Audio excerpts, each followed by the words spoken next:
Today, we're joined by Nick Tyrone, journalist, novelist, and political commentator, who's been described as a waspish writer and natural troublemaker. He sounds like my kind of guy. Nick writes regularly for The Spectator and has contributed to outlets including The Independent, New Statesman, and The Daily Express. He's the author of several books, including the political satire Politics is Murder and the dystopian novel The Patient. With a background running think tanks and working deep inside the Westminster bubble, Nick brings an insider's perspective to British politics. He's currently an associate fellow at Bright Blue. Nick, welcome to the show. Thank you. The one thing to say is actually I'm not an associate at Bright Blue any longer. Just one of those things that gets trapped in the internet. No, I actually so I'm the research director at a think tank called the Jobs Foundation, which is run by Matthew Elliott. Yes. Yeah. Great. Okay, fine. We'll Yeah. update our records, and thank you for No correcting worries. us on that one. Not a worry. So, Yeah. Nick, it would be useful for our listeners just to understand a little bit about your political background. You've shared where you are right now. We won't reveal that quite yet. We'll come on to that. But it would be really helpful for us because we're interviewing people from all sorts of political backgrounds, not necessarily reform supporters. They might be, but they might not be. And it would be really great to get an understanding of your own journey. Sure, yeah, no, I'd love to. So I was a member, the only political party I've ever been a member of is the Liberal Democrat, member of Liberal Democrats from about 2007-8 to 2016. I just let my membership lapse at that point because I kind of didn't really get where the party was going. I was very much of the sort of Orange Book wing of it, which was sort of, I guess, the right of the party, if you like. It was very much around free markets, free trade, that sort of end of things.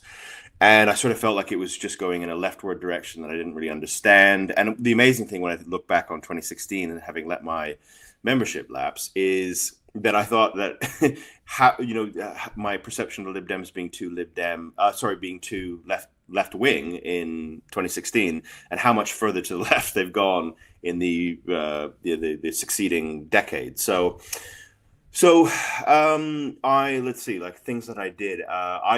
It's worth revealing that I was actually the chief executive at Centre Forum, which is memorable for a couple of reasons. One was it was a think tank that produced the Orange Book, but also that I essentially worked for Paul Marshall for a year and whatever when we were essentially both Lib Dems. Then obviously Paul's gone on a journey since then. I worked on something called the Red Tape Initiative with Oliver Letwin. So that was actually pretty close after Brexit, the Brexit vote, not Brexit itself, but when after the 2016 referendum. So that was really around looking at European legislation and how it had related to UK law and what was there. And we held roundtables with industry and stuff like that. And so I did that for a couple of years.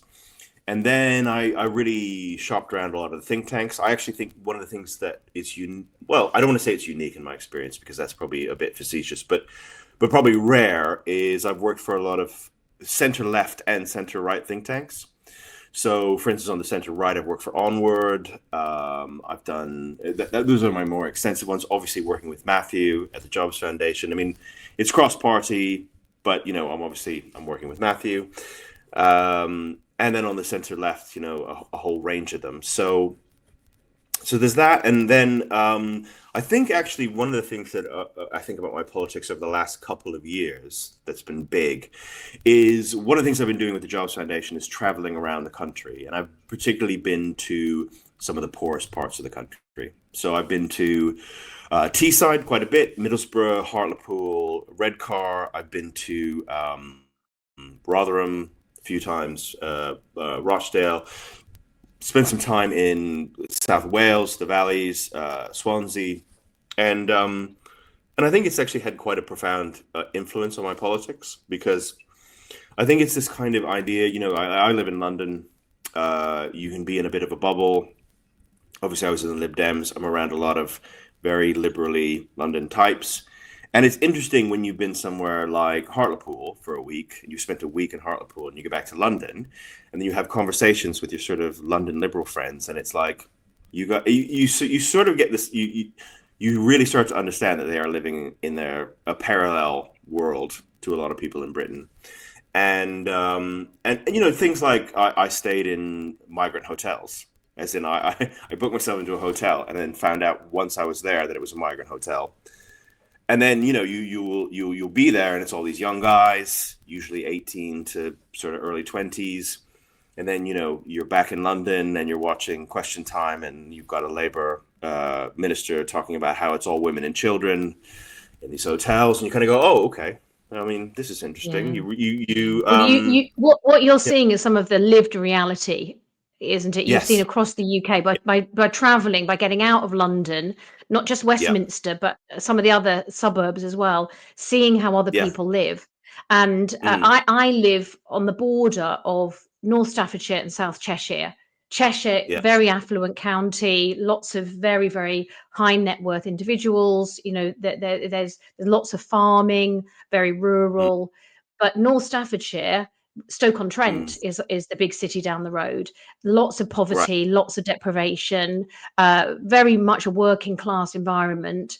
yeah, Actually, there's a pride there. There's a cultural pride amongst the people there who've worked in the pot yeah, banks and the pottery industry for hundreds of years, a few hundred years. And I think that's mm, true across some of these other communities, which have been mining communities or communities that have worked incredibly hard, but now just have seen utter degradation. Um, and yeah. and sometimes I think those communities do feel that Westminster just doesn't understand them. Yeah. Well, I mean, I think another thing I've had an experience of that sort of joined up quite nicely with my Jarvis Foundation experience was actually covering some reform stuff for the Spectator. So I covered the local launch, the launch of the local campaign in the one in Birmingham in March of Hmm. this year. I did some stuff on the road. I went to Runcorn. I saw some of the by-election stuff, and then I spoke to a lot of local reform people, a lot of activists, that sort of thing, and that was really fascinating to me. I think the thing I really found about reform activists is, an interesting, a couple of things. One is like sort of how normal they are. I guess that's a strange way to put it, but like just a lot of political activists, can be a bit odd. You have someone who's been, I don't know, a Tory activist or Labour activist or Lib Dem activist for 30 years. There's an eccentricity, shall we say. And I was surprised about how many people were just, I'm a guy, I'm a plumber or whatever, and I really haven't been involved in politics at all. And I just saw what was going on in the country, and I felt like I had to get involved. And I heard a lot of those kind of stories. And then it's Mm. again coming back to the London liberal bubble of oh, these are all racists and these are all people who whatever. I mean, not that I thought that about reform activists anyway, but it really that contrast. When you spent the previous night in Nuneaton or Spalding having a pint with some reform activists, and they're all actually lovely people, and maybe you agree with them on some things, maybe you disagree with them on some things, but actually they're just very normal, lovely people. And then you're back to London, and it's all these people are all fascists or whatever, and how ridiculous that even more ridiculous that seems, as it were. Interesting. And of course, Yeah, you came to the Reform Party conference as well. So you had an I did. opportunity to meet even more reformers. What were your reflections on the conference, Nick? Again, sort of coming back to that idea of, I mean, so I, just for background, obviously with a think tank background, all that sort of thing, I've probably been to somewhere in the region of about 50 party conferences of different stripes. There were years in my life where I had to do Lib Dem, Labour, and Conservative Party conferences all on the trot. I mean, sometimes more than that. It's like there were years where I did Green conference or even UKIP conference or one of the trade conferences. So a lot of experience with party conferences. And one of the interesting things about this year's Reform Conference was, I think, how working class it felt was a big thing. All the other conferences tend to feel very middle class. I don't know how else to put it. It's a lot of professionals. You've got the lobbyists, you've got the journalists. I mean, even the activists can tend to be they're a little bit in professional activist mode wherever they come from. And there's just an inevitable middle classness about it, and it was just really interesting to have something that felt quite genuinely working class. So that was one observation. I think another one was the energy there was really interesting because I mean most of British politics now, if you go to Labour conference, everybody's depressed and it's all a downer and oh God, what are we doing in government? This is awful. You got the Conservative Party where they were a little bit in denial for a while, but I think it's starting to set in that like things aren't going particularly well. I mean, Lib Dem conference is always a bit different because they always feel like things are going well. It's a little bit of a weird Lib Dem delusion, but it was interesting to be at a conference at Reform where everybody felt very up. And with good reason. It was, you understood it. I think as well, it's just like really a chance to speak to some very interesting people. I spoke to a chap who was one of the local organizers in Tower Hamlets. And he was an Asian guy, and he was telling me about how, like, the dynamic in Tower Hamlets and how Reform was feeling very bullish in Tower Hamlets, which obviously wasn't somewhere I would have expected necessarily. But, he was telling me about how, well, there's a lot of British Asians, a lot of British Muslims even, who are very, their parents came over, they worked hard, there was a lot of, they played by the rules and they assimilated, and this sort of, the antipathy between them and, a lot of people who come, illegal migrants, don't want to fit in, hate the country, etc. Which, as soon as he explained it, I thought, well, actually, that actually makes a huge amount of sense. So I think there's it gave me a real overview of a lot of the dynamics that are across Reform. And I think one of the things about the Reform Party is it's genuinely, I'm not just saying this to butter you guys up because I'm on your show, but it is to me the most interesting story in British politics now. It's easily the most interesting party in terms of what's happening and where that's going to go, particularly over the rest of this parliament. I think it's going to be the most interesting story in British politics. Just a few questions on that arose from what you were saying. Yeah. With these blue book Liberal Democrats, yeah. When you see who the Liberal Democrats are competing against politically, which is broadly speaking the Conservatives, and actually it's a lot more so now than it was even 20 years ago, where the Liberal Democrats competed much more broadly across the country, but now they're down to a maximum 90 constituencies where they're competitive, and everywhere else they're nowhere. Whereas 20 years ago, there might have been 200 constituencies they were competitive, but they actually only won 30 of them. But now they're concentrating on those 90, they win 70 of them. But they can't go anywhere beyond those 90, roughly speaking. I think I agree. And yet, they've been going, as you said, in a very leftward direction. But those 90 seats are, broadly speaking, Conservative seats. So if you take those two things, one, that there's a lot more competition for that loony left vote from both the Greens and your party, and the Liberal Democrats are actually fighting for votes in the seats where there isn't the natural constituency for that sort of loopy politics, in my opinion. How do you think? But nevertheless, there's a sort of difference between the interests of the party, as you might see if you were taking a sort of dispassionate view of it, and the interests of their activists who do want to be a loony left party. How do you see that's going to work out for the Lib Dems? Well, okay, so first off, Nick, you've completely nailed it with the Lib Dems. That's exactly what's happening with them. They have this complete disconnect, essentially, from their voters, who tend to be upper middle class in very leafy, suburby type places, or Surrey.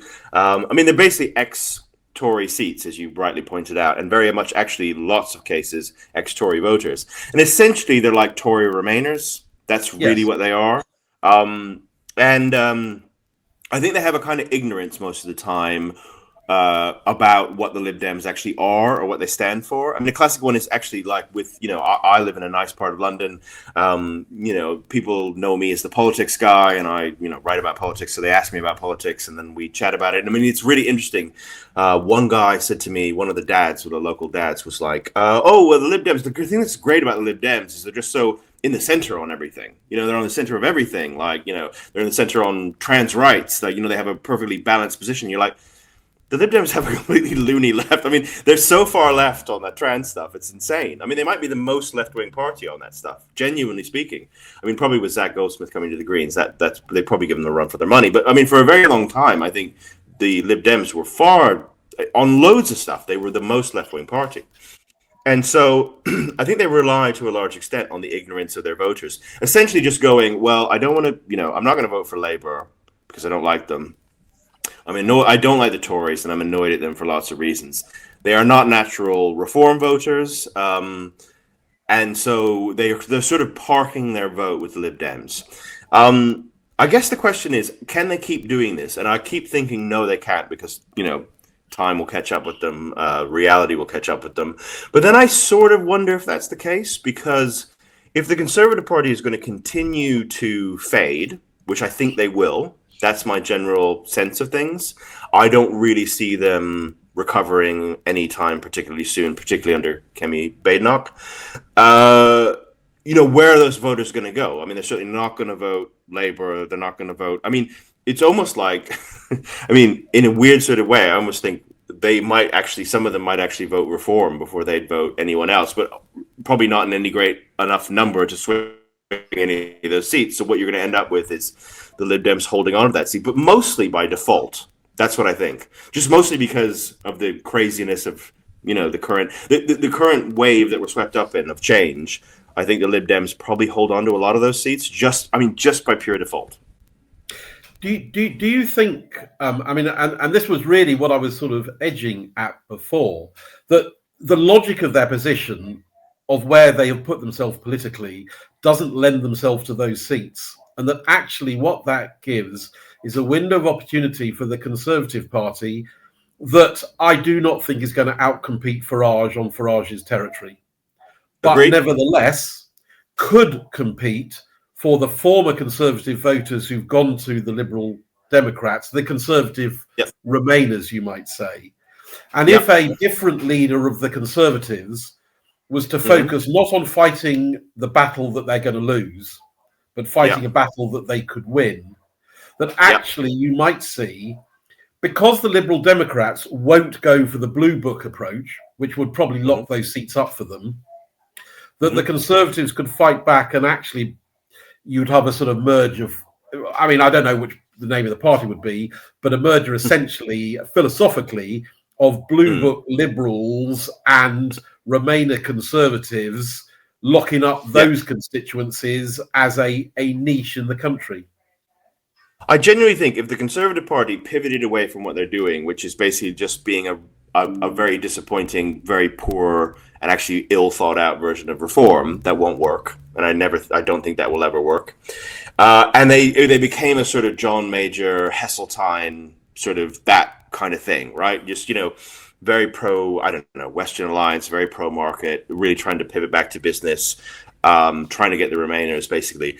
I think they could actually completely wipe out the Lib Dems very quickly. I don't actually think it would be that much of an effort for them, particularly, because the Lib Dems are just sort of there by default. So actually, I think you're absolutely right. The Tories could completely take back all those seats.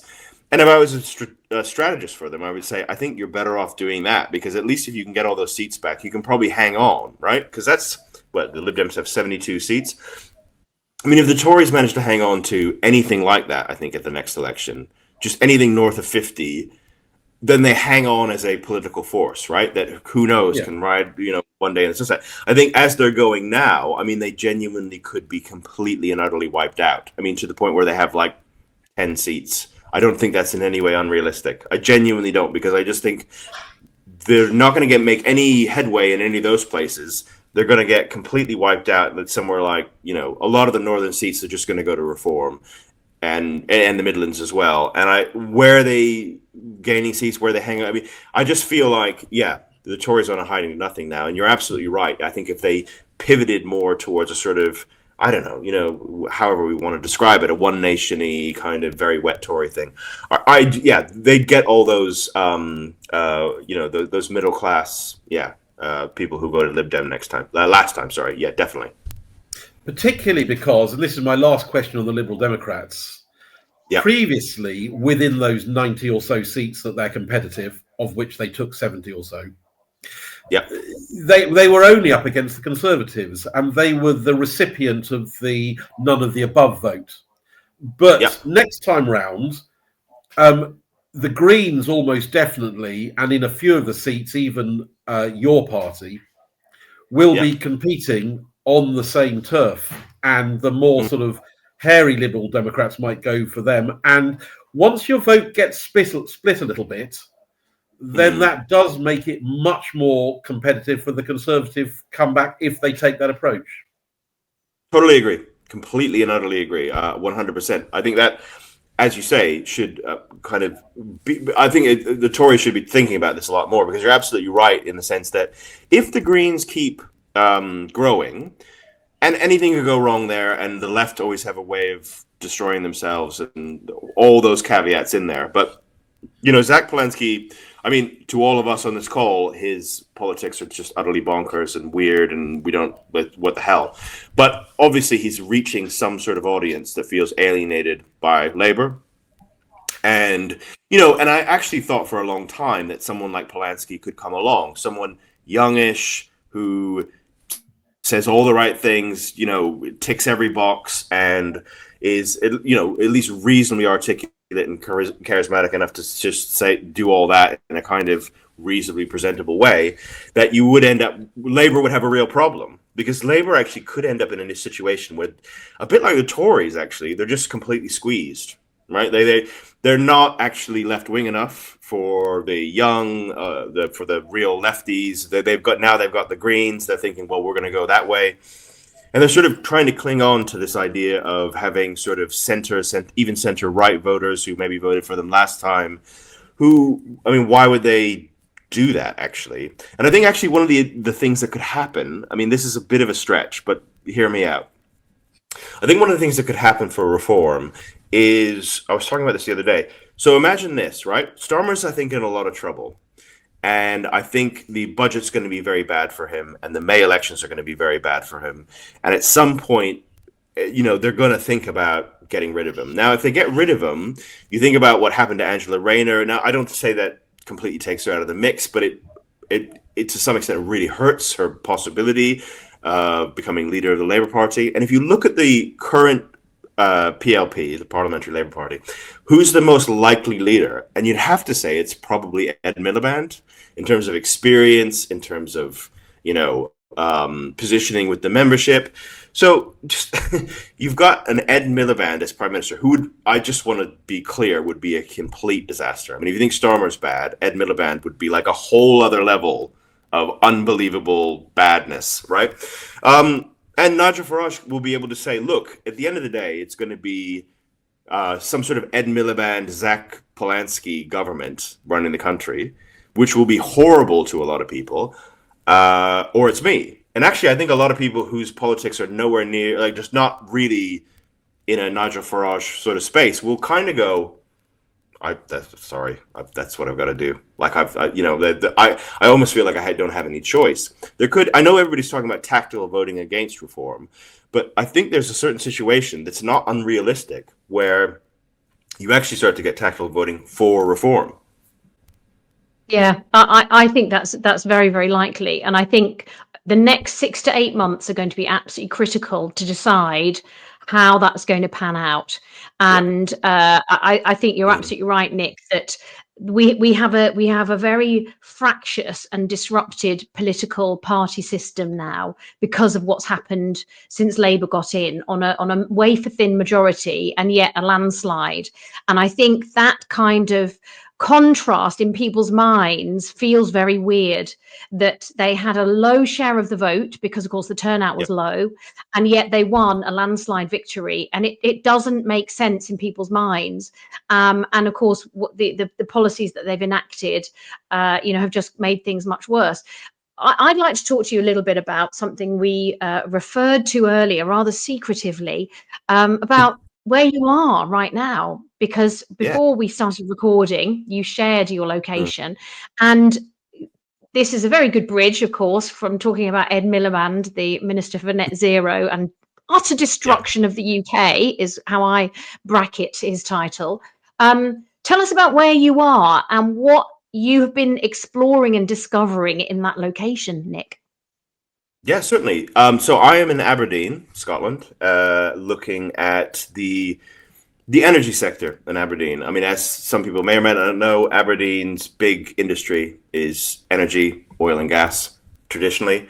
And it has obviously been walloped by several things, one of which is the Energy Profits Levy, which was brought in by the Tories. And actually, when they brought it in, there are pluses. You could argue either way whether it should have been, shouldn't have been, in the sense that oil and gas profits were very high at the time for a variety of reasons, partly the Russia-Ukraine war. And so the idea was a windfall tax, right? The problem is what's happened is they've kept it the Tories kept it in place, probably almost undeniably past the point where they should have, where there weren't really any windfall profits per se to put that on. But then Labour have come in and they've done several things. So one of the things they've done is they put the rate up, way up, by the way, by quite a bit, and they have taken away a lot of the. At least when the Tories brought it in, there were several things like you could get a discount for doing this, or you could get a discount for doing that, and sort of incentivize certain behaviors. That's all. Well, it's not all gone, but a lot of them are gone, and they've extended it until 2030. Or so, no, they've extended it to 2028 with a hint that they'll do it till 2030. So you've got that, which is just massive, de-incentivizes any investment in UK energy from abroad. But then obviously the other thing that Ed Milliband has done is stop any, you can't get a license now to explore for oil. And just to give you some idea, Norway just this past summer found one of the biggest deposits of oil that they had ever discovered in the North Sea. And it wasn't even that far from the demarcation line between Scottish and Norwegian waters. So there's clearly oil out there. And the fact of the matter is, I mean, even taking the most green line that you possibly can, we're going to need oil and gas for the foreseeable future. We just are. I mean, this is beyond ideology. That's just a fact.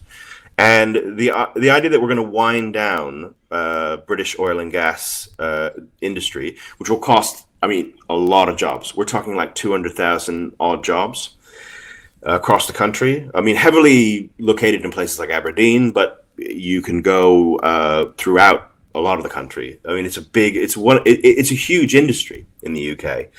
And we're going to basically wind it down on the sort of magical thinking that the renewable energy is just going to take over, which is just totally mad. I mean, you have to understand there's no plan for this. This is the thing. When I started doing this, I wanted to sort of understand the plan to transition from oil and gas to renewables in the UK.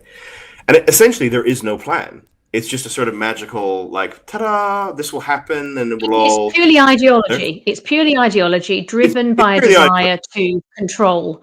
And I personally think it's driven by an incredibly Marxist agenda, underpinned by big multinational organizations like the WEF that want to make sure that the ordinary resident, the ordinary parishioner, the ordinary voter, basically has to be completely dependent on the government. And because obviously when you're suddenly dependent, or you're gradually actually dependent on big energy systems that have to be fueled by taxpayers' money and rely on subsidies to even work for those organizations, those independent businesses to be able to survive, they have to rely on government subsidy. Let's not beat around the bush around this one. They're not sustainable industries. And even when you look at the way that the electricity is generated, even on the windiest day, many of those windmills have to be turned off because they're creating too much power that we're not able to distribute, because our electricity grid is not able to handle the machinations of taking it from DC to AC and correctly distributing it round the grid. And of course, it's those power outages that can happen that we saw in Iberia in the summer when suddenly the grid just goes down. So there are massive issues about renewables that, again, nobody is talking about, nobody is really discussing. There's a few people, actually. I wouldn't say there's nobody. In fact, we've got somebody coming on the podcast in a couple of weeks' time who's an expert, and she's going to illuminate just how bad the situation is. But equally, of course, we haven't even got a nuclear plan. As you say, there is no plan, Nick. There's no plan, no. I mean, I think the biggest thing is actually, to some extent, I mean, yes, it's ideological, but actually, in a way, there's a certain level of stupidity here that what's going on in the UK that actually slightly goes beyond the ideological. Let's take Norway, right? Not a very right-wing country. I think we can all agree. It's not. I don't think anybody's describing Norway as a libertarian paradise. They're doing this way better. And they have actually, even for Norway, quite a center-left government. And what that center-left government is doing is really encouraging oil and gas, because they recognize several things, which is creates jobs, creates energy security, right? It allows us all sorts of ways to do this. Also, it's quite a green government. So they're thinking, okay, well, actually what we can do is we can take the profits of the oil and gas and try and build some sort of renewable energy.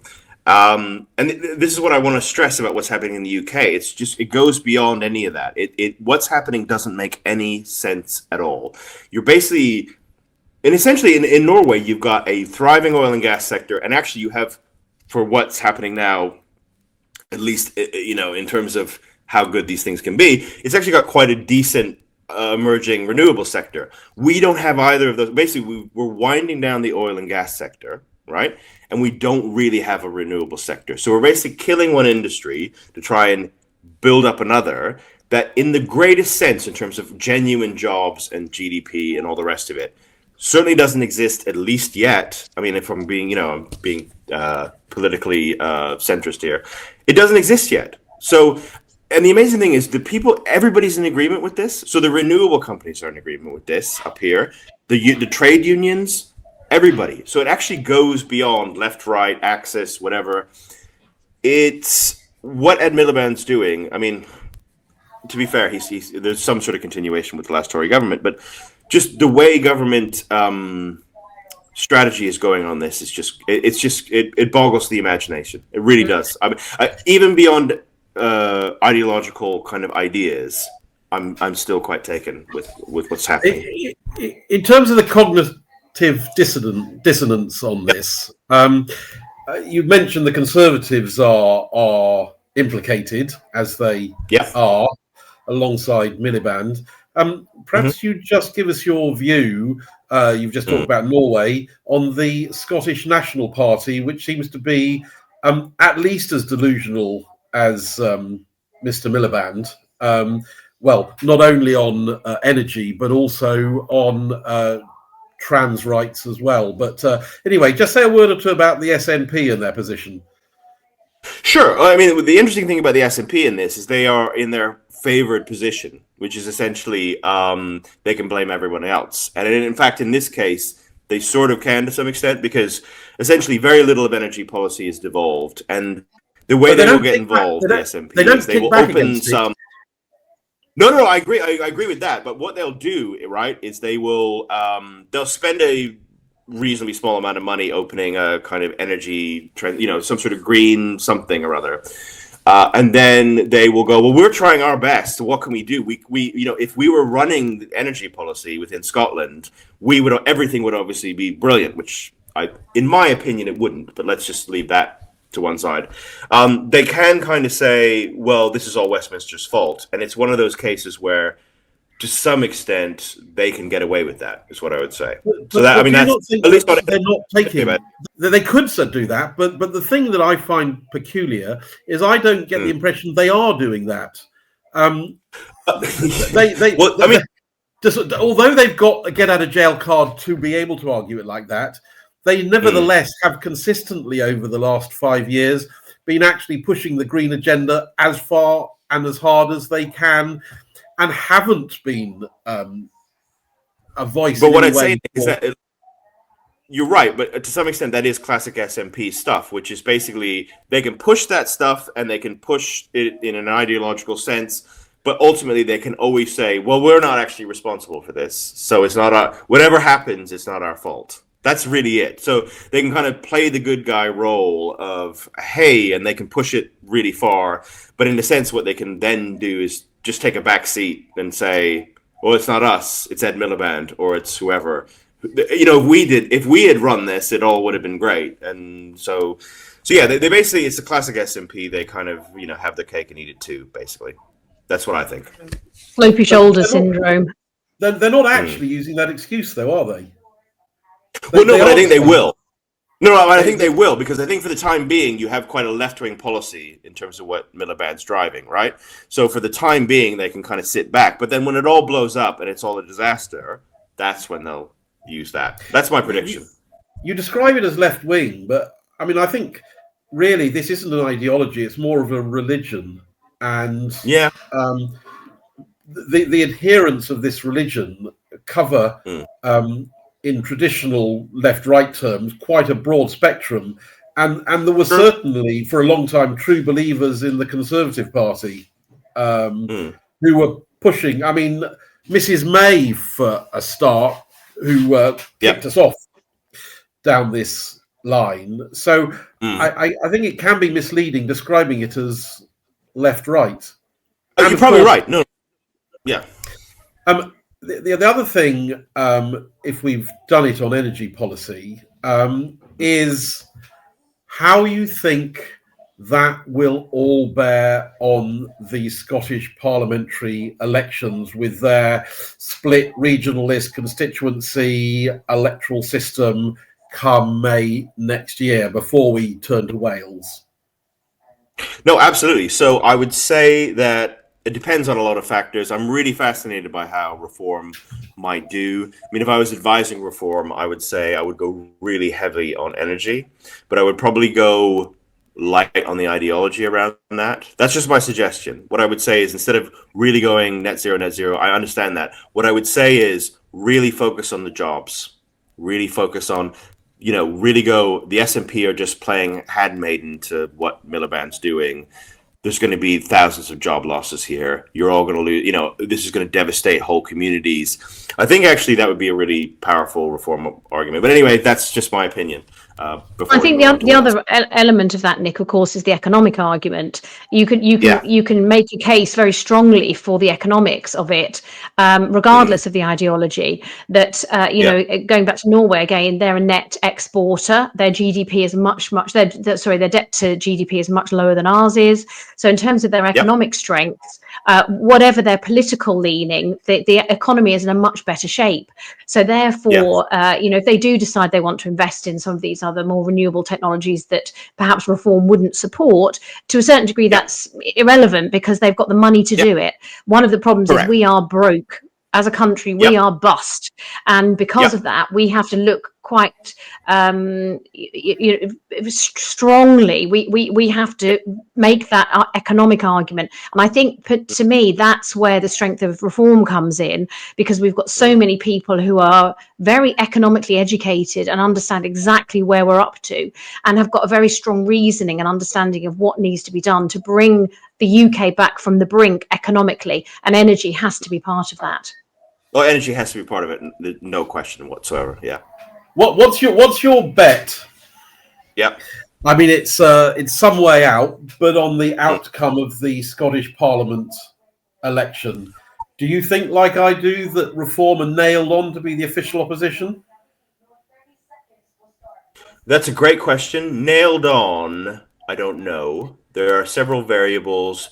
I'd say Reform have a very, very good shot at it, is what I would say. Anything can go, but I mean, if I was going to bet on an outcome, that's the outcome that I would bet on. Yes. I mean, because the only way that won't happen is if Labour has a miraculous recovery. And again, correct. I'll just put a hypothesis to you. Labour obviously got wiped out in Scotland. They made a temporary recovery that was a bit of an aberration in the general election last year for various reasons.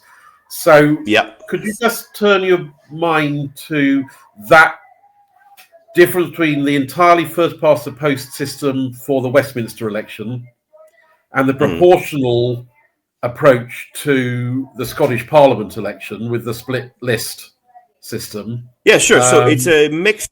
Yeah, it's a mixed member system, which basically means it's kind of like first past the post with the top up. So you have constituencies, and then what you try and do is you try and even out proportionality by having a list. That's basically it. So you basically have a group of constituency MPs, and you've got a group of list MPs. You know what I mean? Representatives.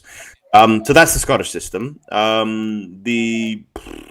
What would be interesting is actually whether that is that better for reform or worse, and I'm not really sure. I go both ways. I often go back and forth on this. I think in the case of Scotland, just because of the multi-party split, because you've got in places you can even have 5-way marginals in Scotland. Although Absolutely. the Conservatives might drop to the bottom in a lot of those, but they probably in those will, 5-way marginals, unless something fundamental happens, the SNP will win the bulk of the constituencies. Yes. Yeah, and absolutely. that means that in Westminster they have the bulk of the MPs, but for the Scottish Parliament it means they fall well short, because they'll end up with, let's say they got 30%, they're going to end up with about 35% of the MSPs. Yeah.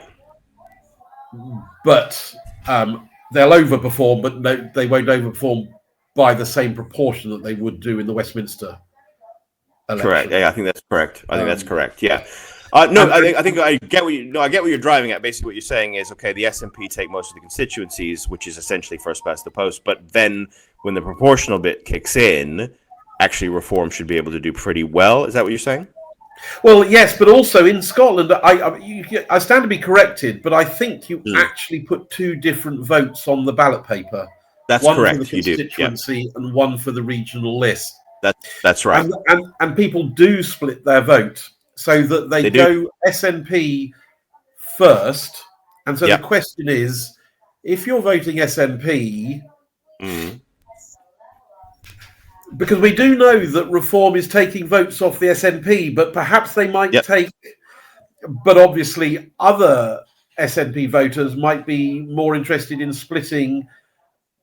They might just go SNP, but then the second one's pretty much for waste. But if they go SNP Green, well, then there was the unfortunate circumstances of the Green coalition. So would they do that again? I don't know. Or do they go nationalist for the constituency and unionist for the list? Could be. I mean, one of the things that well, I agree. I mean, I think that's going to be fascinating. I think that's why Scotland's so difficult to call, because the rise of the Greens nationally, how does that play out? The collapse of Labour, the collapse of the Tories. That's the thing. That's what makes it so difficult to call these things, is because it's sort of unprecedented that you'd have such a, particularly so dramatic a collapse of both the Labour and the Tory vote at the same time, and essentially a whole other mix of parties coming in and taking up that vote. I mean, Caerphilly was fascinating, just in the sense of, like, it was actually really pretty hard to call, because you basically had Plaid and Reform, 2 parties that had never really done nowhere close to that, because it was basically a safe Labour seat before. And so when the Labour vote collapsed, what happened? Plaid was on sort of 20-odd% previously, so they had a presence. They had a presence, but I mean, if you compare the poll that put Reform as winning, Reform wasn't actually far off that on the election. The thing that changed was the Labour vote dropped, and presumably tactical voting from Labour went to Plaid to give them that 40+% victory. My back of the envelope calculation was that at 11%, Labour, if you do that sort of DeHont redistribution, probably wouldn't have made enough, because Reform was sufficiently far in front of Labour to have delivered 3 seats. If it was replicated across the broader constituency on the same distribution of votes, that you'd have had a 3-3 split between Plaid and Reform. You almost certainly would have. It would have been bizarre if not. That essentially, in the new system, which is basically 16 constituencies, but it's all proportional, and there's 6 representatives for each of them, so you have 96. If that exact had the exact result had been had happened, I mean, particularly given what Labour were third on 11, weren't they? So it unquestionably would have gone 3-3, yeah. And so, yeah. It's where you need to be a nerd, because whether 11's is enough depends on the precise vote of the second place party. And when he's told me I can't disappear down that rabbit hole any further because it'll bore the people who are. Well, I'm conscious that Nick's given us very generously of his time this evening, and we could definitely go down that rabbit hole. Let me tell you, Nick Tyrone, I've gone down that rabbit hole with Nick Golding. And interesting though it is, I think it might be the topic for another podcast. Would you be interested in? Because I know, like me, you were on that AV campaign when we had the referendum on that. And I know you have an interest in that sort of thing. Oh, yeah. Would you be interested in doing a couple of specific ones, focusing on A, Wales, and B, Scotland, looking at the impact of the electoral system? Yeah, no, I definitely would. I'd be very happy to do that. Because we could do a little bit more background research first, a little bit more homework, and then could talk more authoritatively on how that might impact on the way things diff out on next May. No, absolutely, yeah. Because the reality is, although as Wendy rightly says, most people aren't interested. It's rather like with Caerphilly, the fact we didn't win, although I think the general reporting has been fairly said, okay, Reform's a little bit disappointed, but they did very well, is roughly speaking. Generally reporting. But rather like winning in Runcorn by 6 votes, if you do get the seats, it makes a big difference to how people perceive it.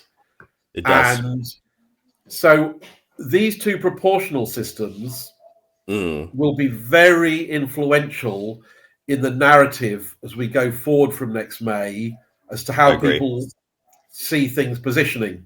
And so they're important, obviously, for their own election, but they're also important for how politics proceeds from that point. Agree, totally. Yeah.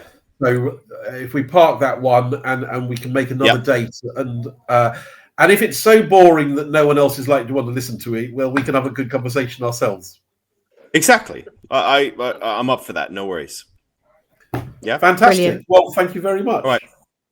Yeah, great to meet you, Nick. Thank you for coming on. We'll let you know when the podcast is released. Okay, sounds great. Thanks, guys. Thanks very much indeed. Excellent. Bye-bye. Cheers. Bye. Bye. Have a good night.